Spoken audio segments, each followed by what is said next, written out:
I was like, I never thought I'd be tired and like hungover feeling from doing crafts until 3 a.m. She had Love is Blind on. It was just a really gay night. Oh my God, you guys are all so into that. Love is Blind. I'm not. She knows a girl that's on there right now, like this season, that was like dating one of her guy friends, and like she went on the show when they were together. And I was like, what? She's like, yeah, so I have to watch to see what she does. So they were together. Yeah. And she was like, I'm going on Love is Blind. And he's like, okay, like, go get it, girl.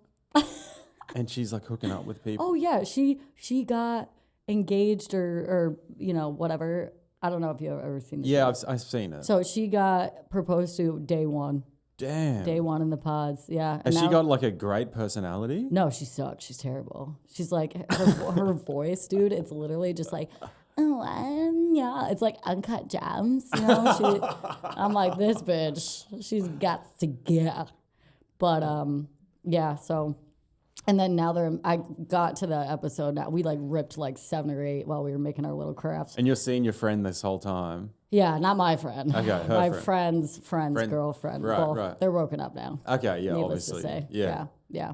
But I was like, dude, what a roller coaster ride. I would not like, what? Does anyone ever progress on those shows into like a real relationship? I don't think so. There's like fucking 10 or 11 seasons, I think. Like, and I've never seen, I think Love on the Spectrum people have more luck than the Love is Blind people. Literally. Because Love is Blind people are like actually retarded. The Love on the Spectrum are nice, wholesome, with a little tiz, you know? Do you watch the Australian Love on the Spectrum or the American one? Is there an American one? I'm assuming there's an American one. I don't know. Because it started in Australia. Yeah, I know that. I always hear Drew Beakley spit on that. And I'm like, oh my God, fucking great parallel, buddy. Yeah. Like, amazing. Yeah. And Aaron Berg does that bit where he's like, I'm watching these retards fall in love.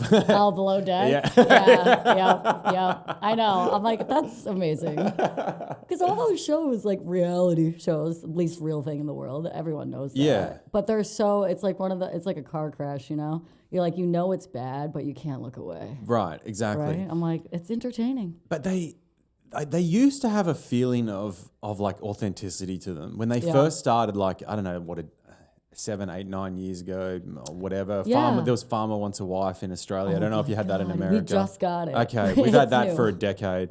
And, like, you really feel like people were on there for the right reasons originally, and now it's like they want the clout. They want their Instagram followers. Exactly. That's why people go on. Yeah. Like one of the girls on the show last night, she was like, yeah, I was supposed to go on another show, and I said no, and I came on this one. I'm like, so it's not like they seeked you out, bitch. Like, you're applying. Yeah, you just want to be on TV and be like an influencer or some shit. Like, short-lived, but yeah, those people are nuts. I miss like the days when it was like the Real World, because that shit was actually real. I think that was the first reality show. Did you have that in Australia? What was it? The Real World? No. I can never say it. I have to pause. I'm like, the Real World? Now I'm on Love on the Spectrum. Well, you're on the spectrum, but yeah, for sure. I don't know where I fall, but I'm definitely in that. I'm in that range. But yeah, the Real World, it was like 8 strangers picked to live in a house. What do they do when people stop being polite and start getting real? Like, that was like the intro, like voiceover. It's kind of like a Big Brother. Yeah, but it was like the OG. They started in the 90s, and it was like it was like Jersey Shore, but not as ratchet. And it was like real drama, and they showed like everything. I feel like nowadays they can't, so they have to make the drama happen, so the producers are more involved. But I think back then they kind of it was such an experiment because nobody did reality TV at that time. So it was like the first kind of, pitch to see what would happen when people are just being filmed 24/7. So that shit was entertaining. Yeah. But now it's just so shitty. And Am I supposed to hear myself, by the way? Yeah. Oh, I don't. Oh, you don't? No, it was cozy though. It's like little earmuffs. Yeah. Now can you hear yourself? No. What about now? No. I just hear. Can you hear yourself now? No. Oh, well, you're definitely getting picked up. So just you can ditch the headphones. I like it. No, I like it. It's cozy now. It's a look. This fall. There's a difference as well between like American, Australian, and British. Like, I find the British reality TV shows, they're all sluts.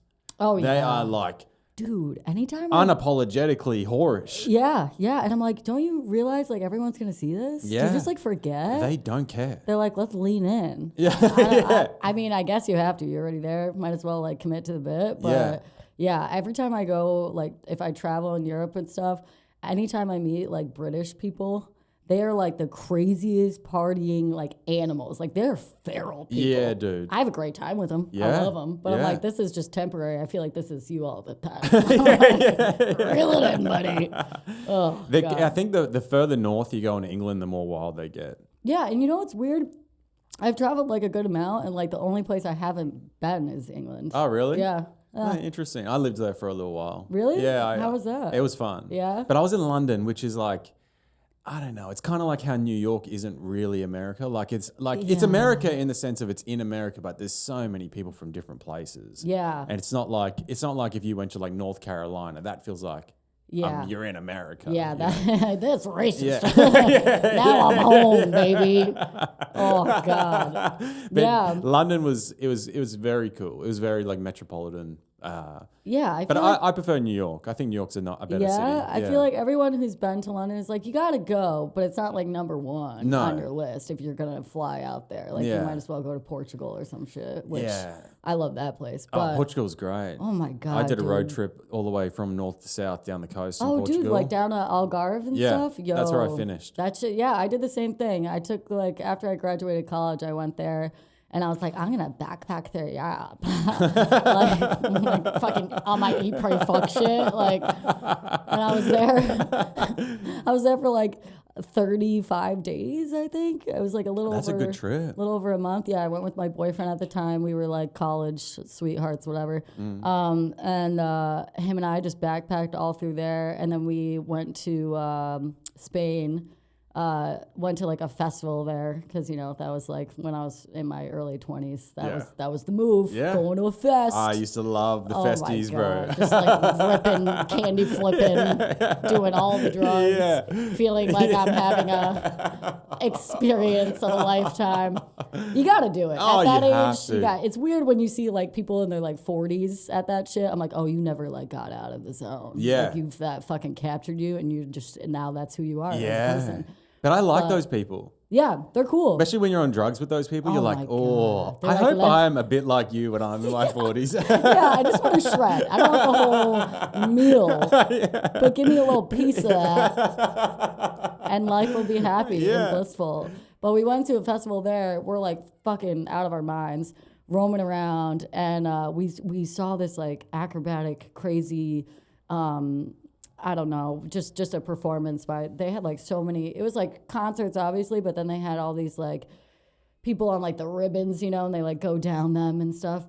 So we're watching this dude doing that and we're so fucked up. This is like third day, we're just like animals, like you smell us before you see us kind of vibe. Yeah. And this guy was like doing this crazy stuff and he's like 200, 300 feet in the air. Like I don't know what that is in your speak, but I don't know what the meters is on that. It's like 100 meters. It's a lot. It's high. It's high. Yeah. It's high. Oh, you can do the conversion. Well, it's around 3 feet is a meter approximately. Oh, okay. Yeah. It's like a football field maybe up there. 100 yards? Do you do yards? I don't know the systems. A yard is about a meter. Break the system. Yeah. Fuck it. We can get to this. After this, you're going to school me. I need training in all the Aussie ways.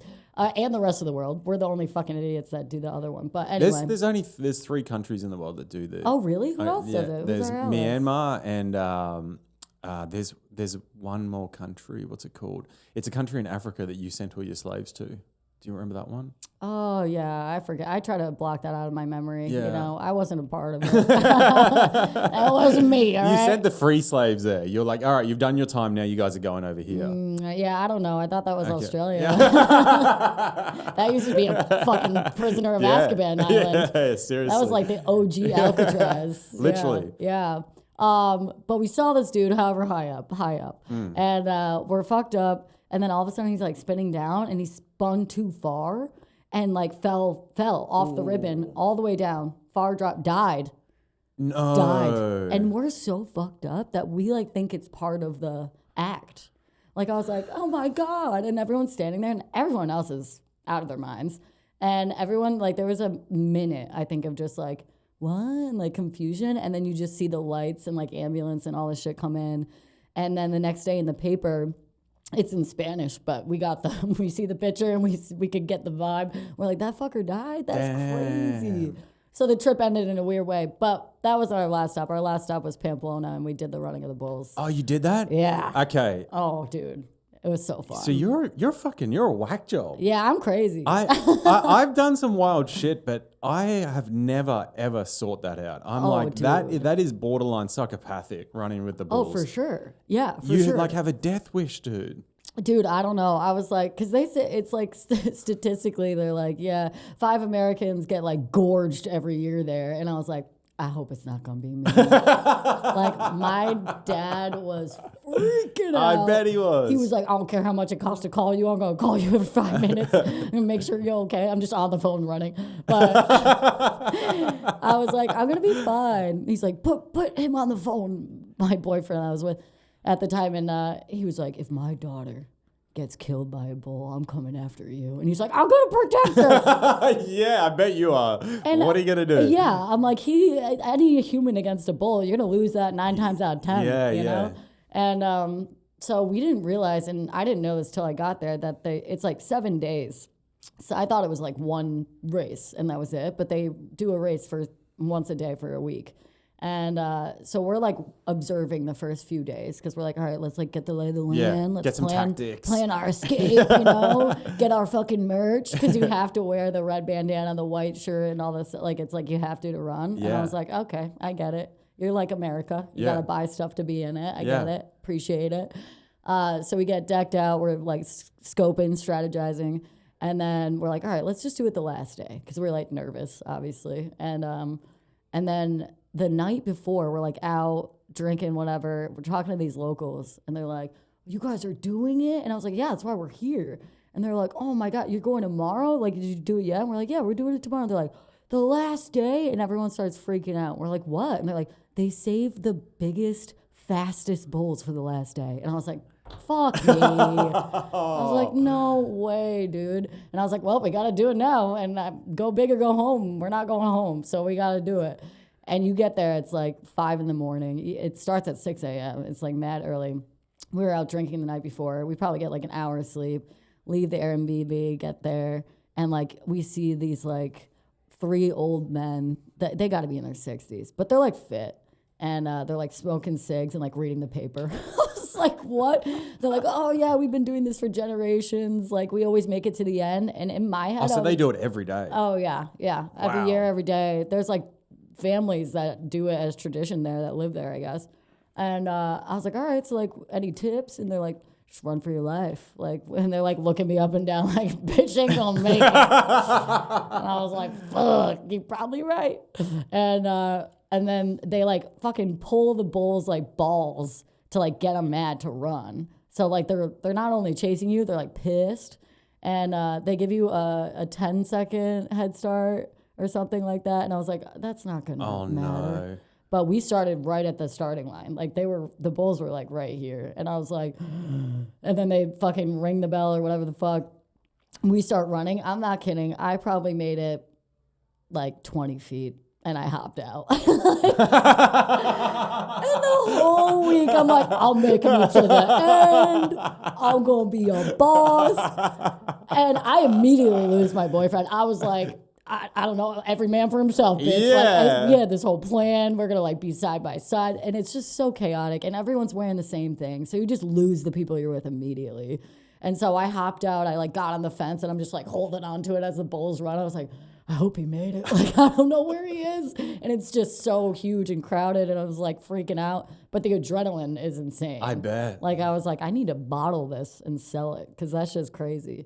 But yeah, and then a good amount of people make it to the end. You run into the arena, and then all the bulls are running in there, and everyone's like, whatever. We walk there and like watch from the stands, and I was like, could have been us. I found him eventually. He didn't die. Let's make that clear.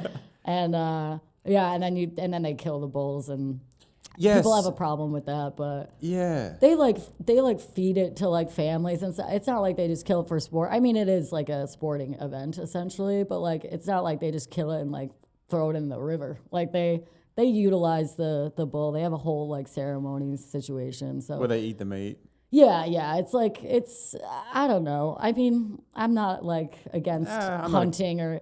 I love animals, but like, you know, there's a circle of life going on. I'm not against it. Yeah. I think some traditions I'm not should a stay. fucking loser vegetarian. Yeah. Oh, because I didn't buy the burger, I'm saving a life. They're already dead. Yeah. You know? I mean, I respect it. My sister's a vegetarian, so. Loser. Yeah. I mean, if you met her, it tracks. Just saying. Yeah. I've got nothing against it. I think, look, I'm sure the bull would prefer to not die. Yeah. But in saying that, there are traditions in life, and I don't know, life would be pretty sad without these things. They're kind of like what makes life special and different cultures special. So when I did hear that they kill the bulls at first, I was like, oh, I didn't know that. Because you never really grasp that when you're watching it as a kid and you're watching these dickheads run down there. You know, but the bullfighters are incredible. Oh my God. It's an art form. Yeah. It's a whole like form of expression out there that's been there for, I don't know how many years, but a long time. And so it's kind of, there's a respect factor there, entertainment value, obviously, but like it's how they carry the whole thing is pretty commendable. Like it's not done in a fucked up, like gruesome, like just like whatever way. So it's you gotta be there, I guess, to feel that. And how does it all end for them? So do they all run into the pen, into the there's like a stadium. It's like almost like a little coliseum or whatever, isn't it? Right. Yeah. And then they throw swords into the bulls, don't they? Like mini swords. Yeah, because does everyone get a sword that's in the pen to put into the bull, or how does it work? Yeah, the matadors. The matadors, yeah. They get That's such a cool name. I know, right? Yeah. I'm like, can I like reincarnate as that? I couldn't be a spectator runner, but I could maybe be a matadora. I don't know. But they get these, it's not even like a sword. It's kind of like, it's just like a spear almost, I guess. And you get 3 of them, each like fighter. And then they go in there and like, you know, run around and do the little dance with the bulls. And they like try to get it into like right in the back of their neck almost, because that's the most like humane way to kill them, because there's like a nerve something in there. It's kind of like if you break someone's neck. Yeah, gotcha. This is getting really violent. I'm like, I love it. Animal cruelty. So if you get like 3 right there in that nerve spot, whatever it is, they like automatically kind of pass out and die. So it's a little more humane, I guess. But, you know, obviously they miss. They're not always like on the target. It's like darts with a moving object. So they're trying to get that. Some do that are really good. Some like miss, and then you see the blood everywhere. And that's what kind of steers people away from it, I guess, when you're looking from a third party. I bet that gets the bull really angry after that. Oh yeah, it's crazy. But how does is it then just one matador focusing on one bull? Is that how it's working? Yeah. There's like, I think there's like 5 or 6 bulls, I can't remember, but a little herd, and they bring them out like one by one. Gotcha. Okay. Yeah. But it's like kind of a cheat code, because like they just ran like a fucking mile, dude. Like they're tired. Yeah. Like you already have the advantage. But I guess, you know, bull versus human again, that's kind of an unfair fight.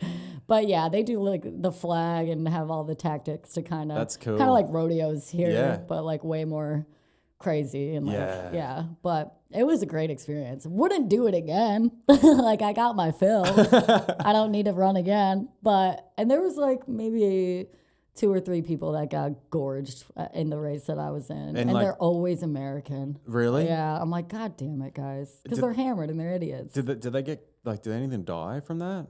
Yeah, there's been deaths for sure. Yeah. I don't know if the one that I was at, if anyone died. Maybe within that week, but like I tried to steer clear of the reporting for that week before I did it, because I was like, I'm going to like psych myself out. Yeah. And I just got to be like ignorant until I do it, and then I'll catch up on the news. But yeah. I bet the Spanish love that the Americans are getting impaled. Oh my God, yeah. They're like, oh, you come here? You come to our country and you want to run from these beasts? Good luck. Yeah. Yeah, it's never like a Spaniard that gets fucked. It's always Americans. So I'm like, we're really representing us well. Yeah. We're exactly what every country thinks. Like, we are just idiots, you know? Like, I feel like, what's your take on Americans? Like, you've been here a while, right? Yeah, a little while now. Yeah. Great people.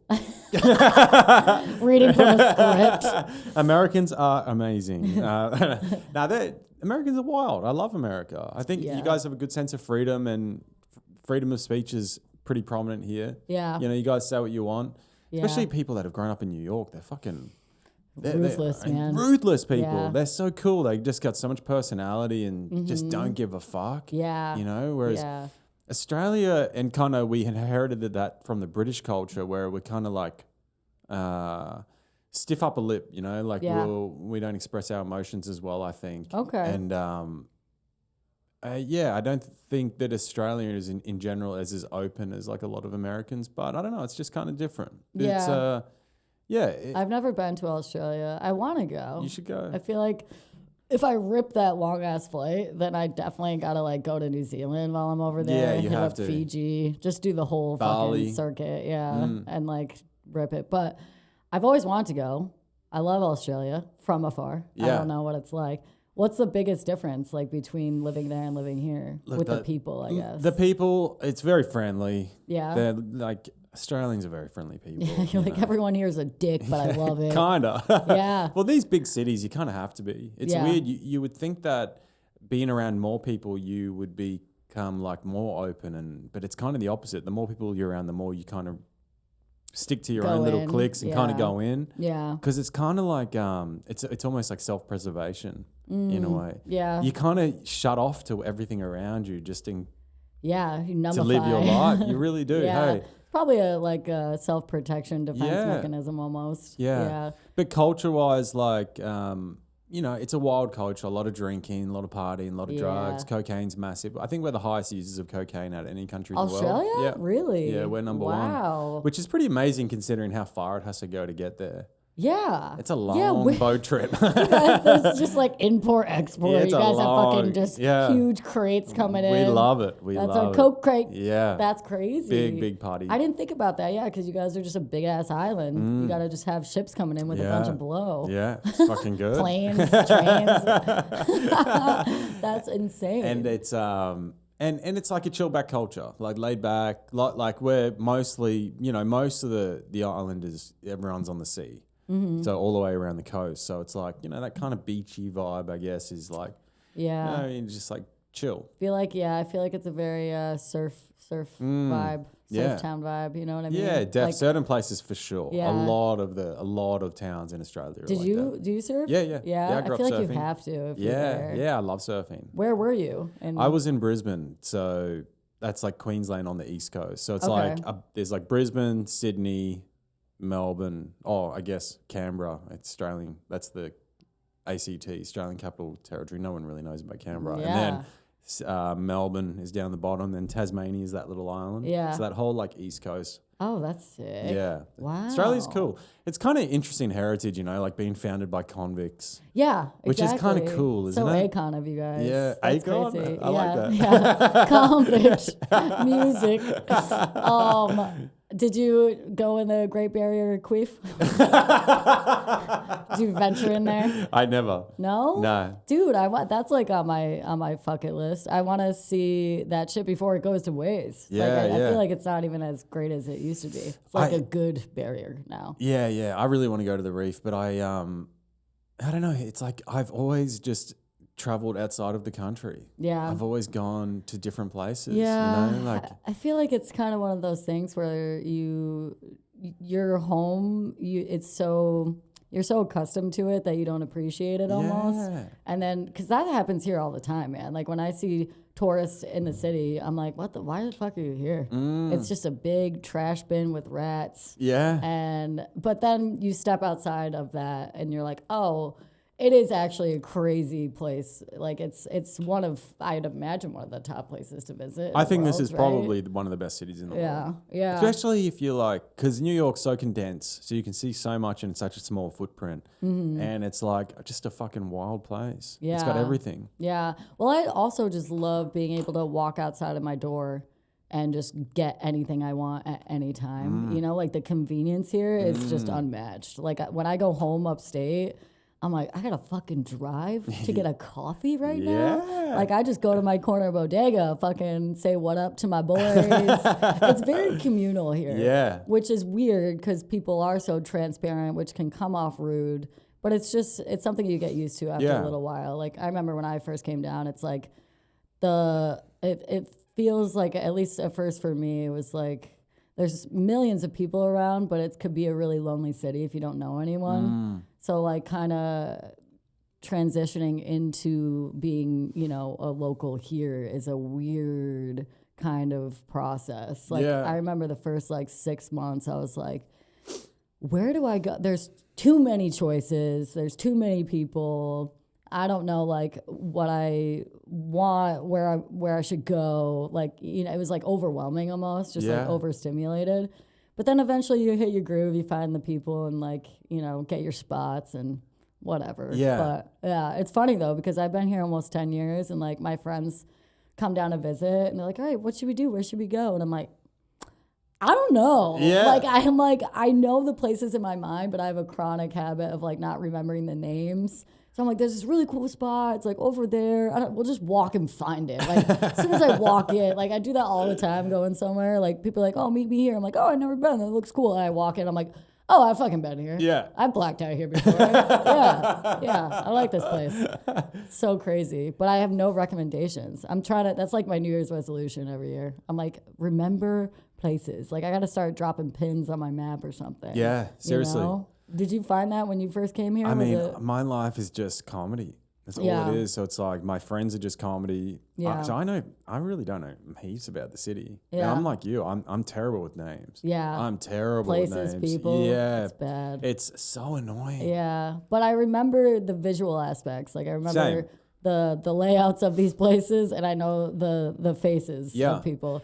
I have an amazing memory of like, I don't know if it's like my sense of direction is amazing. So if I've been somewhere, I can generally get there again. Yeah. And if I got a story. So when I was in Portugal, I was out with I had my sister, my girlfriend and 2 mates. And we went to Lisbon. Yeah. Yeah.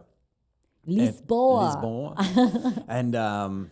And we were out one night, and when I was a young fella, I was like, or even up until fairly recently, I was like, if I have a few drinks, I'm like, I got to get it back. Oh yeah, I know. It's such a tick. It's so annoying. I'm a slave to it. It's so bad. I've been better. I've been trying to make a conscious effort, but I'm like fully sober now. Yeah, like, good for you, man. That's hard to do, especially here. Yeah. It was necessity. It was like it got bad. It gets to a dark place. It creeped up quick. Yeah. And but I was in Lisbon.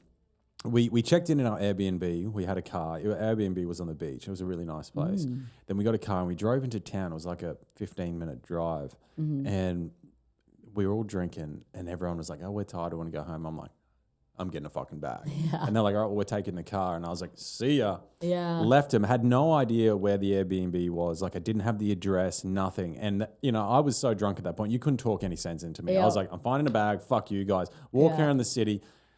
Found a bag. Found a bag. Ended up partying with these locals, whatever. And then I was like, 3 a.m. How the hell do I get home? I have no idea where I am. I've got nobody's number because my phone wasn't working. Yeah. And, you know, that was in 2014. You know, there wasn't Instagram. Yeah. There wasn't Facebook, or I didn't have Facebook. No location shit. Nothing. Yeah. So I was like, what do I do? And I was like, all right, which way was the beach? And I was like, I think the beach was this way. And I walked for like an hour and I found the beach. Oh, and nice. I was like, all right, so which way could the apartment be? I was like, is it this way or this way? I guess, well, if I was looking at the beach, I think it's this way. Yeah. Ended up walking down the beach for another hour and then I found the place. Oh my God. I mean, that's how fucking good my sense of direction is. Yeah, especially fucked up too. That's smart. That has served me my whole life. That's good. Yeah. Yeah. Because you know what? It's probably just an innate thing within you because you grew up on a coast. So you're like, if I just make it to the beach, I'm home. I'm home free. It's like, did you ever watch Bear Grylls? Yes. Okay, so he's like, you got to find a stream. The stream takes you to a river. The river takes you to a lake. The lake takes you to the ocean. And then you find people. Yeah. Oh, my God. Yeah, I mean, there's simple logic to that. Yeah. That's just your internal compass. You got to do it that way. I'm like, I still like get on the wrong subway going in a different direction. Like I'm trying to go home because I'm like in Lower East Side. So I'll be like, trying to get back from even like Broadway. So I'm like Upper West Side trying to get down to Lower East Side. And I've done that a million times, but sometimes I just like I severance myself when I get on the subway. I don't know why. And then this happened to me the other night, embarrassingly enough. And I looked up and I was in Brooklyn and I was like, what the fuck? Like, I was like, how did I miss that? Like all of a sudden I'm just like on Marcy Ave and I'm like, oh my God, dude, fuck. And then I had to like go back to the other side, track back, like, I'm just like, what? So annoying. Subway at night sucks too, dude. Yeah. Like you miss one, it's like 25 minutes for the next one. Yeah. It's a sauna down there no matter what time of year. It's so depressing. Sweating balls. I'm just like, and then there's weirdos down there. Oh, yeah. And I'm like, I got a fucking expensive ass camera in my backpack if I'm like coming from a show and shit, you know? So I'm just like, all right, like they either think I have drugs in here or something like a fucking notebook. I don't know. Yeah, so I just try to look like, you know, just like a drug dealer. Just like fit in. This fucking, excuse me, this dude on the subway on my way to Broadway on Wednesday night, it was like probably like 10 o'clock at night. This guy gets on the train and he sits next to me and he's like jamming out to music. He's singing like Rihanna. And he's like, money, I'm on my money. I'm like, here we go. And he looks at me and he's like, I just had such a great night. And I was like, fucking night. Like, I have a face people just want to talk to, I guess. It happens so much. I'm like, I'm just over it by now. But, like, he was like, I had such a good night. And I was like, oh, yeah? What happened? Like, I'll bite. Like, there's other people, like, watching this whole thing. And I'm like, yeah, fucking, you better do something if something happens. If you see something, say something. So I'm like, oh, yeah, what happened? And I have my AirPods in, so I take one out. I'm indulging this guy. I only got a couple stops, so I'm trying to, like, time it out. And he's like, I just got $6,000. I sold all my drugs in an hour on that street. And I was like, you're the fucking problem. Like, Delancey is it's just the land of creatures. It's where the wild things are, man. Like, it's, like, especially at night. But I'm, like, my mom's, like, from the Bronx, so she was, like, a pretty, like, badass, like, you know, keep your head on a swivel, like, instilled that in me at a young age. Yeah. And so I'm not, like, scared to walk around, but I'm like, dude, if someone did come at me, like, I'm fucked. Yeah. Like, I don't know any self-defense. You got to get that running the bulls mentality. Right? You got to get that 20-meter sprint. That's the only thing I could do. I could run. Yeah. I could run and I could run fast. I bet you can. I could just be crazy. Just, like, go insane. But other than that, man, like if they got me, I'm fucking toast. Yeah, I think most people are. Right? Yeah, like, and also like the problem with New York, if like I'm more worried about like bodily fluids. Like if one of these fucking homeless dudes tries to like, I'm like the Fetty Wops out there. Dude, I'm like, all right, I've got everything now. I'm not gonna die from the wound. I'm gonna die from like fucking hepatitis or AIDS or something. Dude, that was like, did you see Weapons? Yes. Oh my God. And great movie. Such a good movie. Guys, everyone should watch Weapons. It's fucking amazing. Incredible. It's so good. I saw it twice. Oh, did you? That's sick. Yeah, I'm a Regal. I got a subscription to Regal Theaters. Nice. Dude, $23.99 a month. Sponsored by. And you get unlimited movies. That's sick. And I was like, dude, that's really good value. Like, it pays for itself in one And then you spend $100 on popcorn every time. Exactly. Well, they give you, there's a reward system in there. So, like, I get, like, free nachos, hot dog, there whatever. We go. The only thing. Look at you, big spender. I'm fucking racking up the points. I've seen everything. I love going to the movies. I go alone. That's my favorite thing to do by myself. It's right around the corner. Like, it's just the best time. Like, I'll just go randomly. And they're never full anymore. Huh? Look, the cinemas, there's lots of room. Oh, yeah, You know, when you're a kid and you used to go to the cinemas, you'd always be bumper to bumper, but now it's not as popular as it used to be. Yeah, shit used to be sold out. Remember those times? Yeah. Remember when it was like $7.25 for a movie? Yeah. I remember that. Fucking $7.25. And I was like, this is amazing. Now it's like fucking $20. I used to go to movie cinemas when we were kids, it'd be like $4, and that's Australian. So that's like 10 cents US. You know? Yeah. You just walk in. They'll put you in the film. They don't care. You're an extra. Dude, I remember getting to movies because you couldn't buy the tickets online, like as a kid. And you would get there and you'd be like all pumped, and then it'd be like sold out on the like marquee. And I was like, God damn it. Devastating. But that was like, it made it more, it wasn't a guarantee. So it kind of made it more exciting, you know? So you're like, ooh, like I'm gonna go get to see this. Wait in a line to get in. Check the like stubs. Now it's just like QR code. Theater 5, and it's like a massive IMAX RPX shit. And I'm like, we don't need to do this. Yeah. Like, let's calm down. Are movies making the same money as they used to? They couldn't be. I don't think so. Now with Netflix and I mean, there's people that are producing movies and just putting them straight on Netflix. Yeah. And they're not even going to the cinema. Yeah, which is a shame because I think some movies, I mean, I'm a big streamer. I'm paying fucking $1 million a month with all the subscriptions I have. Yeah. Because you go to watch something, they're like, oh no, you have to have an add-on. This is on this one. It's on Showtime, but you have Hulu that you pay $100 fucking bucks a month for. Yeah. And I'm just like, bruh. Like, they just, like, cock block you anytime you try to watch something. So now I'm a sucker because I want to watch it, and then I pay and subscribe, and then I forget I'm subscribed, and then I'm just getting my bank account fucked all the time. I'm like, what are these fees? Yeah. Like, I'm in the red? What did this happen? But I'm such a, like, I love shows and movies that I'm like, yeah, it's worth it to me. But it's sad because I feel like some films are meant to see on the big screen, Definitely. And I love going to the theaters around here, even though I do the Regal thing, just because they have a bar and they have recliner seats, and it's just sometimes I fall asleep. Come on, it's so comfy. It's a happy place. But there's like all the really old school theaters here, so I try to go to those too.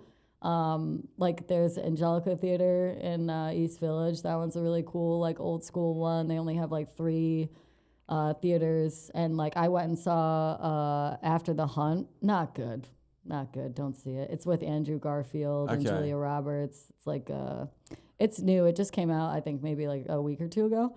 It was good, but it was weird. But I watched that in 35 millimeter because they have the old school projectors there. And like at first I was kind of like having like a strobe light effect stroke, and because you could kind of see the flickering. And then you get used to it, and it's fine. But it's just cool that they still have these old school things running around here. And I like looked up, like there's like 100 theaters that are super old, and they stick to the script. They haven't like renovated. So you go from like the recliner with a fucking beer to like a seat that's like this, and you're just like, okay, you only have pretzels. That's fine. That's fine.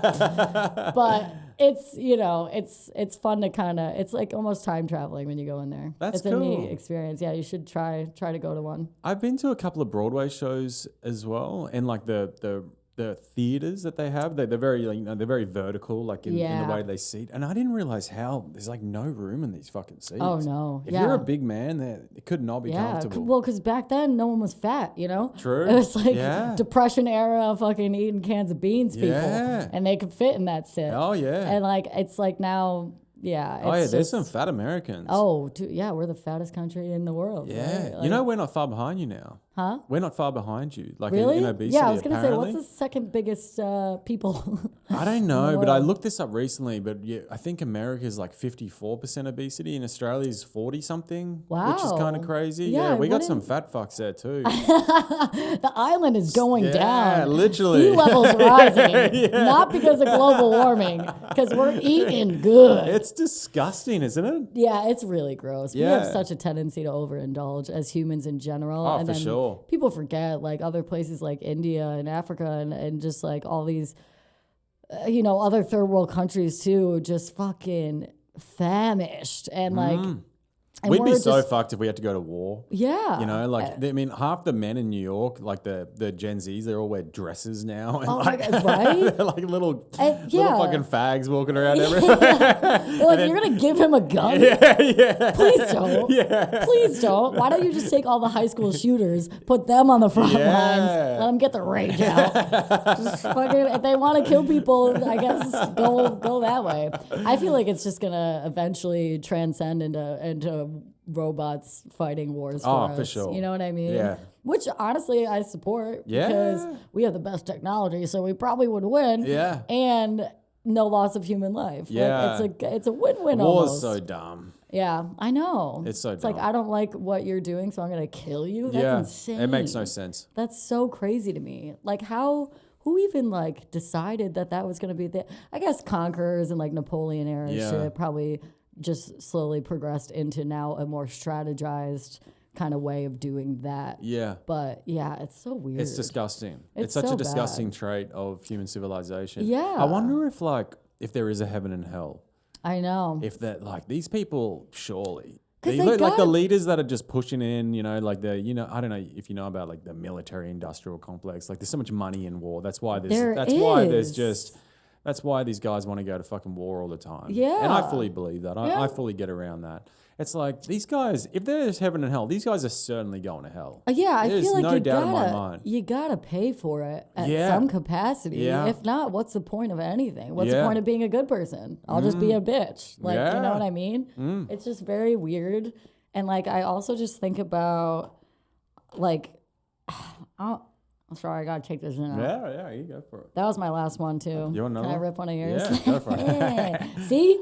How good are they? You could be allies. We should just, I wish we could go back to a barter system. I would love that. You just pay for shit in Zims? Yeah. Oh my God, I'd be rich. I'm rich, bitch. That'd be sick. I wonder if we will ever move away from money and we will go to a barter system, or just like... No, it's always going to be money. People love the power that comes with money too much to let it go, especially in America, I feel like, you know, like... What would you do if you had a lot of money? Oh. I'm assuming you don't have a lot of money because you live in New York and everyone here is fucking poor. All comics you anyway. You look poor. No, but I'm saying you're not. I'm not saying you're not don't have money, but you're not a millionaire. Yeah, no. If, Okay. if I was, I wouldn't be here. Ow, my feelings. No, if I had a lot of money, I don't even know, man. I mean, it's the classic cliche of like, it doesn't bring you happiness. It kind of, more money, more problems. Yeah, you know what I mean? It fucking helps, though. Cash flows everything around me. Literally. They knew what they were talking about, those rappers. But it does. I feel like it's just... I don't know. I don't want to get on a soapbox and be like, I would donate so much to charity. But I do get a lot of satisfaction out of giving to other people. Like even in like, Christmas, birthdays, gifts and whatever. I love to surprise people. That makes me That's happy. nice. So I would. That's a very feminine trait. I think that's really nice. Yeah, it probably comes with the vagina. That's in the starter pack. Yeah. They're like, you're going to be a nurturing fuck. All right? You better be a giver or you're not going to make it in this world. But yeah, I don't know. I feel like I like to think that I would be generous if I had more than I needed, then, you know. Plus, like even now, like when I do have money to like spend, I get it back. No, I probably do eventually, but yeah, I like to living. spend it. Yeah, exactly. Die while you're living. All right. But I like to spend it on like experiences over materialistic stuff. For sure. You know. Yeah. Like even like past boyfriends and stuff, like, cause like guys, I don't like to buy men physical gifts because they're gonna break it, they're gonna lose it, or they're just never gonna use it, you know. So like traditionally in my experience, so I'm like, all right, what can I give you that will be a fun thing that you'll remember, and then you can have that forever, and I know you're not gonna lose it because it's inside. But like, so I get like, you know, like flying lessons or something if they're, you know, into that stuff or whatever. So like, yeah, I think if I was a rich bitch, I'd probably just travel a lot, which I do now, beyond my means, but I haven't traveled in a while. I got the itch. Yeah. Yeah. Traveling's the best. There's a lot of Americans that haven't done a lot of traveling. It's very strange. Yeah. Like you have those people like who you went to high school with and they like never left their hometown. Yeah. And I used to, at first when I was younger and a little more immature probably, I'm still immature now, but I'm working on it. But I feel like back then I would be like, oh, like in like judgy, you know? Like I'd be like, how could you just stay in one spot your whole life? Like you're not like living life to that fullest. And I'd be like, that's so stupid. And now I feel like in my years of wisdom, I'm kind of like, you know, there's just like different strokes for different folks, you know? And if that makes them happy and they're so happy they don't even feel the need to leave it, then I guess I respect that in a way. And I'm glad that there are people like that because otherwise, you know, everywhere else would be super crowded and like annoying and it'd be too touristy and no one would have that homebody American feel, you know? Like I feel like the Midwest, a lot of people don't leave because there's also different reasons to leave and not leave. Like I'm sure a lot of it, you know, people fear leaving because they don't know what's out there. And that's a disservice to yourself. It's hard. Have you done much traveling solo? Yeah. Yeah. Yeah. It's a big thing to overcome, but it's like once you do it, it's the best. Yeah, you just got to take that leap, and then it's awesome. Like I went to me and one of my good girlfriends from like 6th grade. She's a huge traveler. She like after college traveled the world for like a year by herself and just like couch surfed and like was just doing it like, you know, bare skeleton crew vibes. Yeah.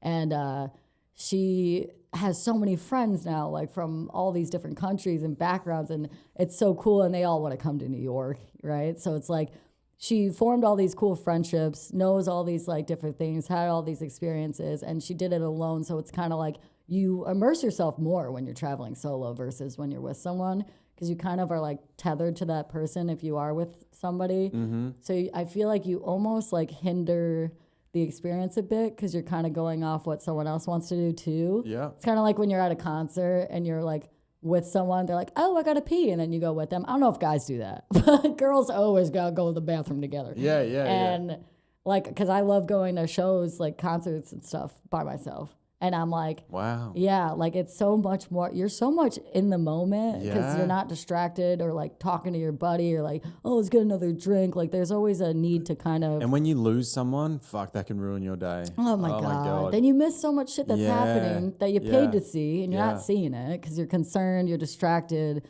But that's why like going to like really good bands live, like that's one of the other things I spend my money on is concerts. So I guess it falls under the experience umbrella, but like that shit is like so. I remember the first one I went to, it was an accident that I went alone. This was probably like 6-7 years ago. I went to see Beck at MSG. Florence and the Machine was opening up for him. Nice. Like it was such a good show, and I was supposed to go with my friend and they bailed last minute.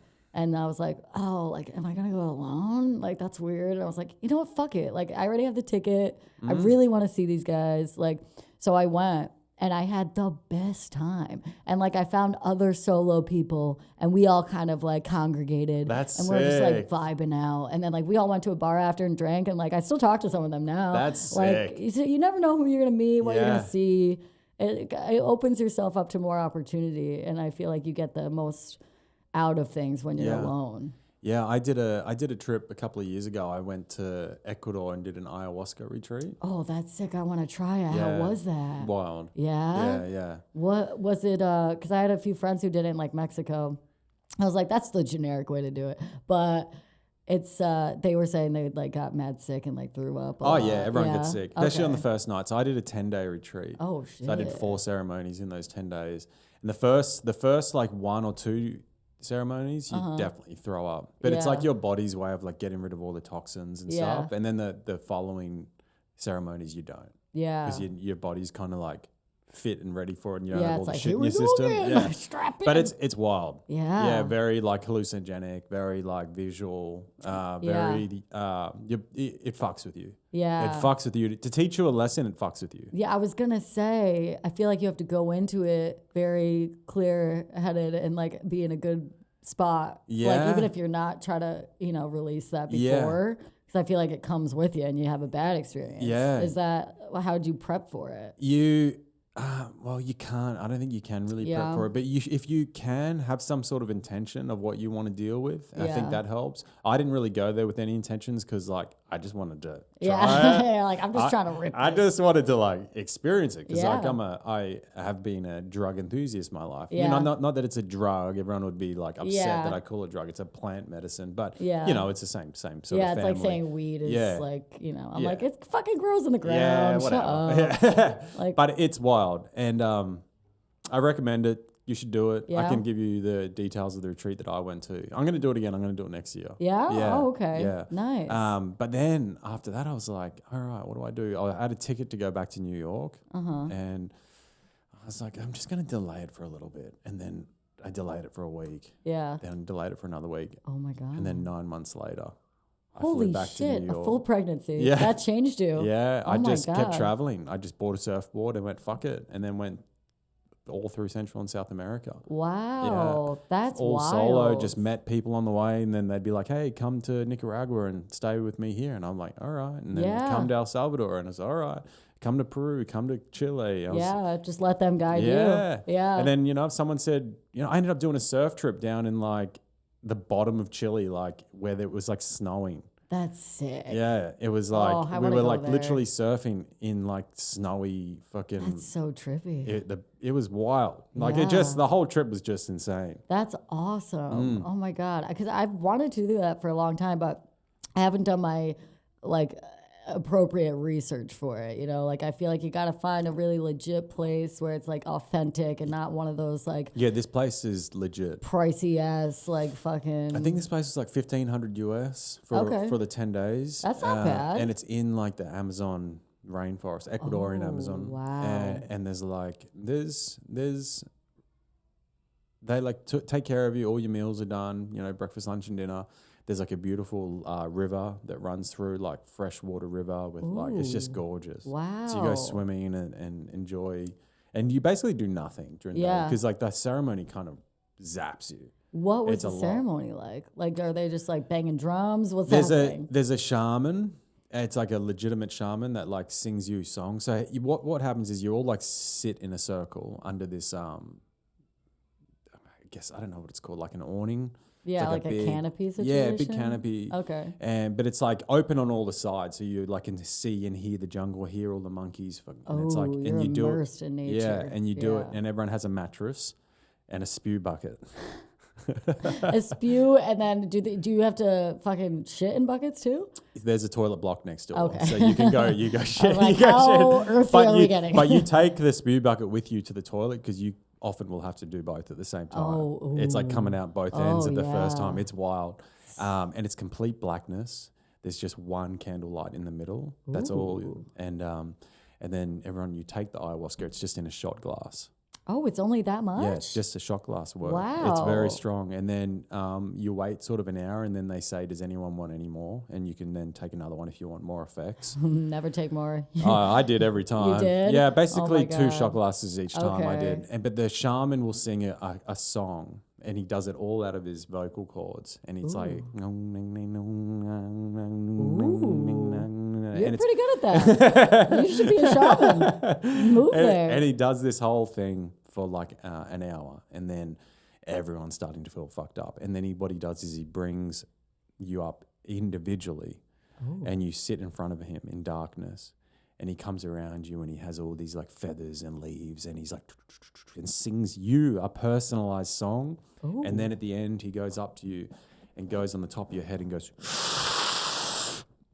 And then sucks the air off the top of your head, and then grabs his spew bucket and then spews into this. He throws up every time? Every time. He's like sucking the demons out of you. He's taking your shit out, and whoa, that's crazy. Yeah. Do other people... Because he's on ayahuasca too, so like he's... Okay, so he's like in the... he's on the same level. Oh, yeah. Yeah. So do the other people... Are you guys like conversing at all, or no, everybody's very independent on their journey? Everyone's independent, but what I was a laugher. Like there was just things that I just couldn't stop laughing at. Yeah. And I would laugh, and then someone else would laugh, and then everyone would laugh, and it would just set off this chain reaction of just everyone just cooked, but like uncontrollably laughing. Oh, it was hilarious. It was. That's the best. Yeah. And that's when you were like, I got to do comedy. Yeah. That was your moment. What got you into stand-up? So I signed up to a course in Brisbane like 4 years ago. It was I came home drunk and really high on cocaine one night, and I was like, oh, I should try comedy. Just this idea came to my head, and I signed up to this course. And then the next day, I had the email notification. I was like, fuck. I got to do this now. Yeah. And I ended up doing. It was like just went over 2 weekends, then did a show. And then I did, and I was like, I really like it. I did the show. I did great on the show. And those courses are good because they kind of get you ready in for the it. zone, you know that your 5 minutes, you're going to get some laughs because they're like, all right, don't do this, do this, you know. And surprise and recognition. Right. Yeah. And when I was coming home in the taxi that night from the show, I was like, fuck, I want to do this for the rest of my life. Wow. I just knew. I was like, I love it. Yeah, everyone has that moment, Yeah, I feel like, where you're like, oh, I'm hooked. Yeah, I was hooked. Yeah, yeah. And I did basically like 10 open mics over a year in Brisbane, and then didn't do it again for like 3 years. And then when I moved here in June last year, I kicked it off. Wow. Yeah. Okay. Yeah. Here's the best place to do it. This is it. So much stage time opportunities. Like you could hit 5, 6, 10 shows a night if you really want. Yeah. Yeah. Like this, and there's people who do, and they have full-time day jobs. And I'm like, what? My unemployed ass can only do like 2 or 3 a night. What's wrong with me? I'm struggling with that because I've been very fortunate. Like in the short time that I've been here, I've been able to like pull a lot of shows and getting the internship at Broadway. Yeah. And I bark for a few clubs. So like I basically have shows every single night. Yeah. Like the week before I left, I just got back from Mexico. I got back yesterday. I spent a week in Mexico. Oh shit. And like the week before I left, I had like 26 shows that week. Holy fuck. And it's like, and I'm struggling though with like, cause I need money. So I do like you and me both, I do handyman work during the day, but I'm like, how do you do a full-time job? Dude. A 9 till 5 and you do this shit when you're out all fucking night all and night. Get home at like 1, 2 in the morning. I don't know how to, I don't. Well, I haven't figured that out yet. It's hard. It's a hard balance. It's a delicate balance. It's difficult to ride that line, and especially not be dabbling in the extracurriculars, you know, because people are out, you know, every comedy club, or if you're at a mic and it's at a bar, usually like you're surrounded by all these vices constantly. Yeah. And you're also surrounded by all these people who are very susceptible to that. So you got to have like a strong kind of boundary and know yourself to not slip into that, because there's so many comics that I've met over the years that were really talented, really good, and fell to the dark side of comedy, which is just drinking, coke, and whatever the fuck else. Yeah. And I'm just like, it's a slippery slope, and it's really sad to see, because you see a lot of wasted potential, literally wasted, and it's like, oh, it's so disheartening. But then it's also, I guess, good to see, because then you're like, okay, I don't want to do that. Yeah. Like I feel myself teetering sometimes, and I'm like, all right, like send yourself home. But it's hard because this is literally the city that never sleeps, because everyone's fucking hopped up on something. And I'm just like... Yeah, if it's not Coke, it's Adderall. It's like everyone's on some sort of stimulant. Yeah, so then it becomes kind of normalized. Yeah. And you think that is normal. And then you mind fuck yourself, or you justify it irrationally. And you're kind of just like, oh, well, they're all doing it. This is how you do it. This is how, because you got to be there for the hang. You gotta network. You gotta, you know, show face. You can't. It's not just performing. It's also the community aspect. And it's like, you know, you could fall into some really bad spots that way. But as long as you got a good head on your shoulders and know your limits. Yeah. Which again, a lot of people don't. And the age range is also such a factor, because you know you have people like in their early 20s, and then you have people in their late 40s, even 50s, that are out here all trying to do the same thing. There's so many levels. It becomes almost like a hierarchy in some aspects, which I hate, because then it becomes very high school cafeteria drama at points. I'm starting to view it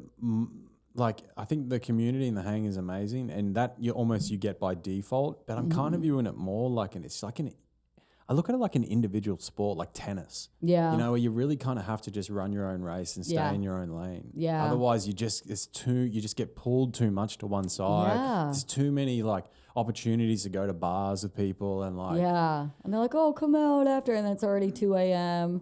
And you're like, oh, all right, I'll go for one drink, which is the biggest lie in humanity that we tell ourselves. Yeah. I'm like, I don't think in my entire 33 years of life that I have ever had one drink. Never. And then, you know. It's one's just for the taste. Yeah. I just got to see if I like it. And then guess what? Every time I love it. And then I'm fucking out till 5 a.m. And then I'm like, you know, I wake up the next day. I feel like shit. I'm hungover. I'm not productive. I'm a lazy fuck. I'm rotting in bed. Yeah. And then I got to get up and do it all over again. And that can be exhausting in itself. Like, it's so vicious. then people end up, you know, quitting, because their body and their mind and their mental health, all that stuff starts disintegrating with it. Oh, and you're like, then you lose the love for that. And then some people just are only, you know, they're running the same sets for years and not growing anymore, because they're now mainly there for the other thing. And it's just sad. But like, and I've been a victim to that too. Like, I'm no angel. I think we all have. Yeah. And it's tough. It's tough to see that. It breaks my heart when I see people quit because they kind of, you know, went in the other direction. But I so get it. Like, it's very understandable. I mean, that's why I went sober, because I was getting out of control. Yeah. I found a bar that doesn't shut. It's on First Avenue. Those are dangerous. It doesn't shut. It's basically a cocaine bar. Yeah. And I was like just going after comedy each night. I was like, I'll just go for a drink.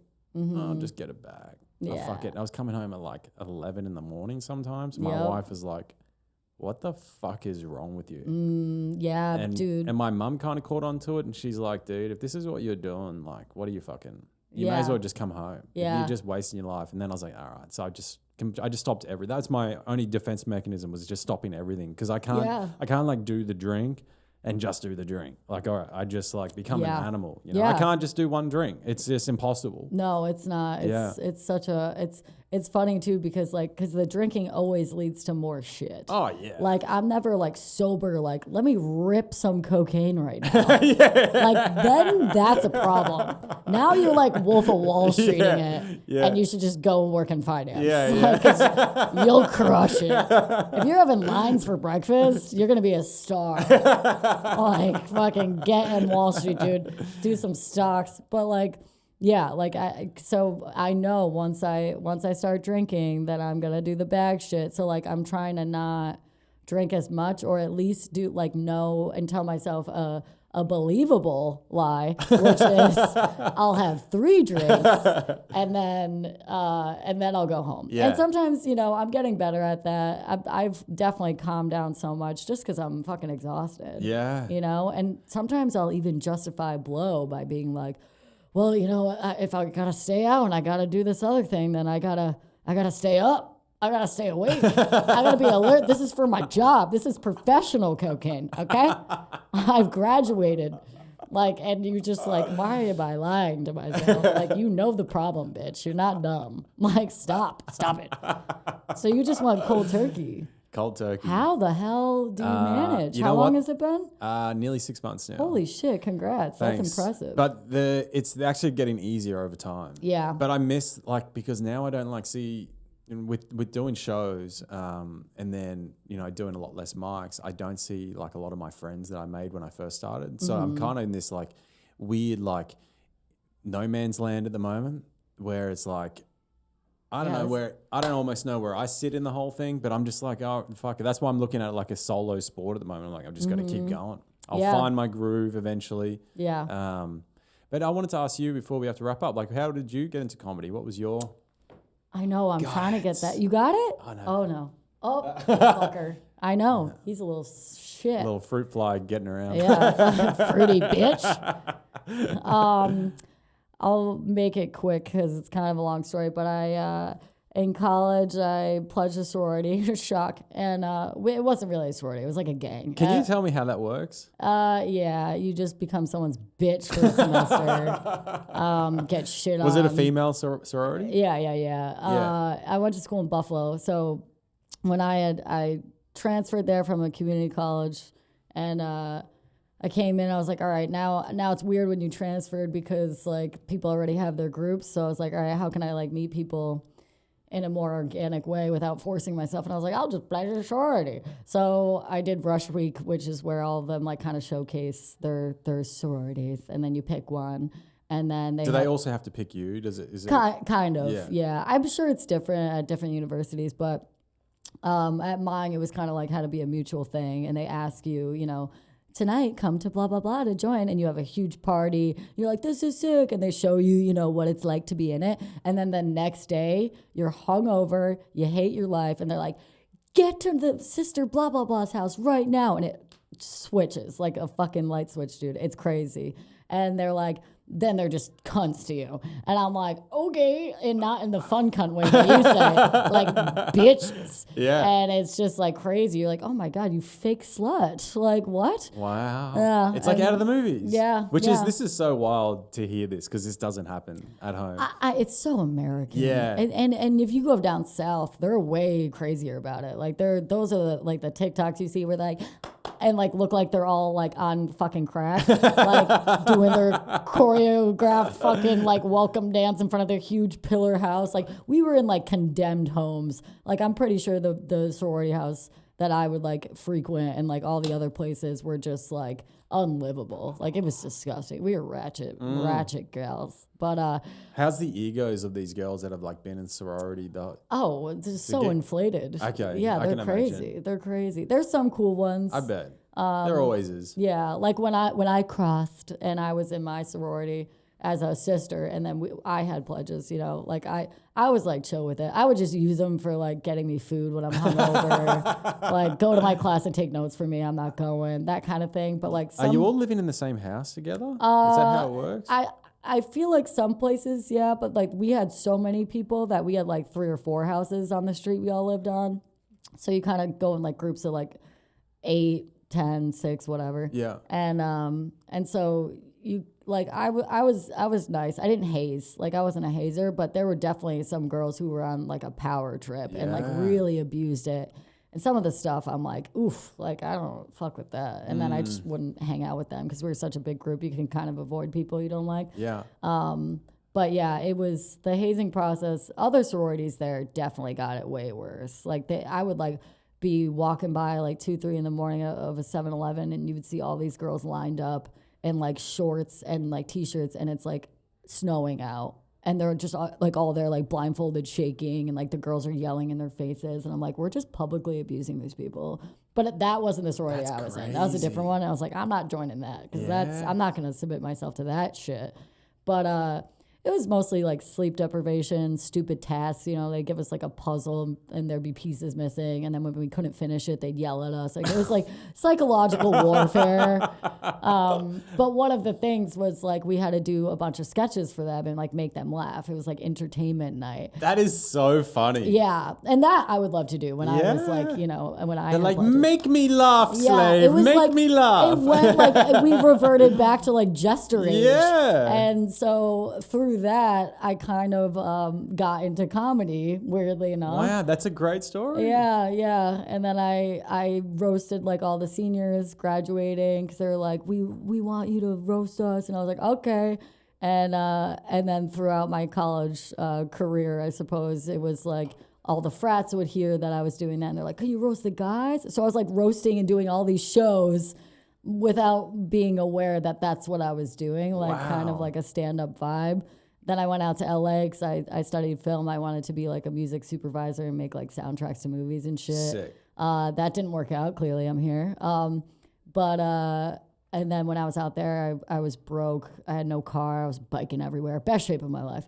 And and I saw a Craigslist ad. Now I'm aging myself. And it was like, promote this comedy show, which I was essentially barking, but again, didn't have the self-awareness to know what I was doing, but I was barking on like Santa Monica Boulevard for this comedy show. They're still running. Comedy in English is what it's called. This guy, Michael, runs it. And it was like Fahim Anwar and a lot of like famous comics now were on those shows. So it was always in my life, but I didn't know and I wasn't paying attention to it until I moved here and someone was like, you should do like stand up. And I was like, you know what? I actually feel like I have. And I just didn't realize, you know?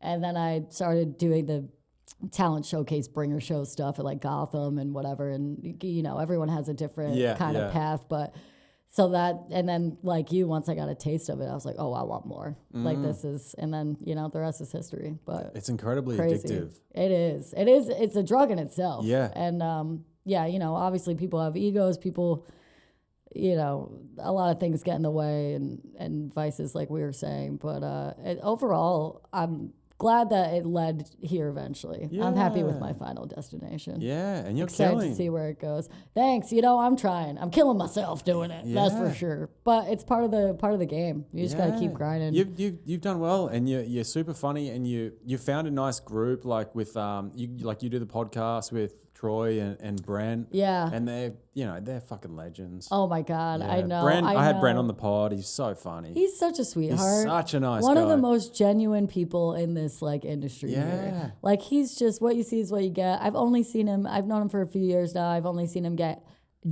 actually angry once.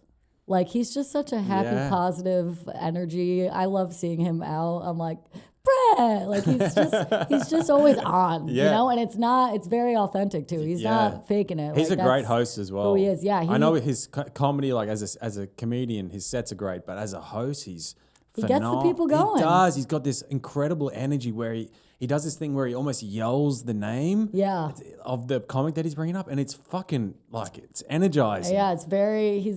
I know. I'm like, you could be like a fucking WWE host. Literally, bring it to the ring. Yeah. He's great. And when they came to me being like, come on this nerd podcast and talk about comic books, I'm like, I haven't read a comic book in my life. Your guys' fucking vaginas are showing. I'm like, this is the driest I've ever been.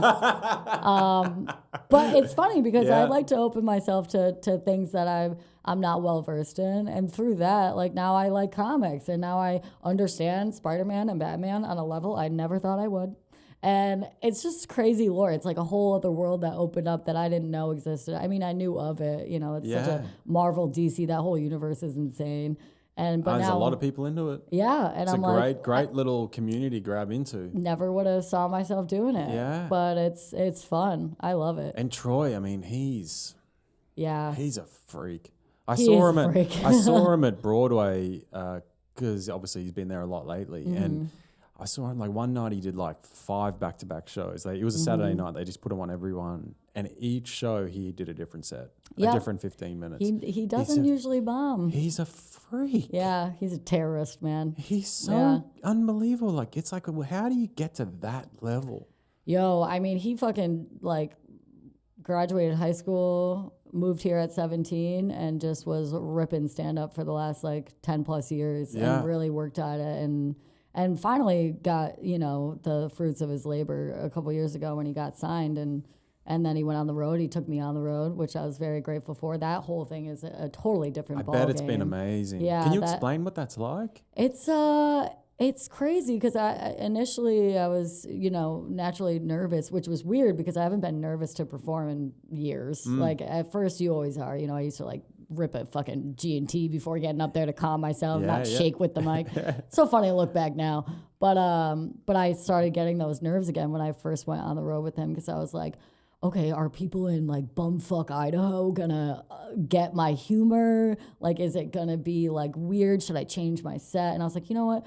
Just be yourself, which is so cliche, but it is great advice. If people can tell if you're putting on a front. You have to be you transparently and just let it ride and hope that they're on the journey with you. You can't force it, which that, I've learned that through going on the road. But you find out that no matter where you are, people are just people.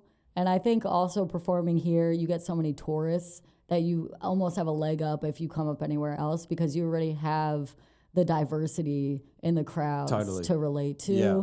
So, I think we've probably been to 15 different cities. We did 4 places in Canada last March when I had the flu and COVID. That was fun. Nice. And I just fucking sent it and was like, I'm here. I gotta perform. Yeah, you gotta. But yeah, so it's a different ballgame. It's very exhausting. Obviously, it's taxing on you physically traveling all that time. And then after a while, you kind of, like anything, you become numb to it almost. And you're like, all right, another flight, let's go, let's do it. And then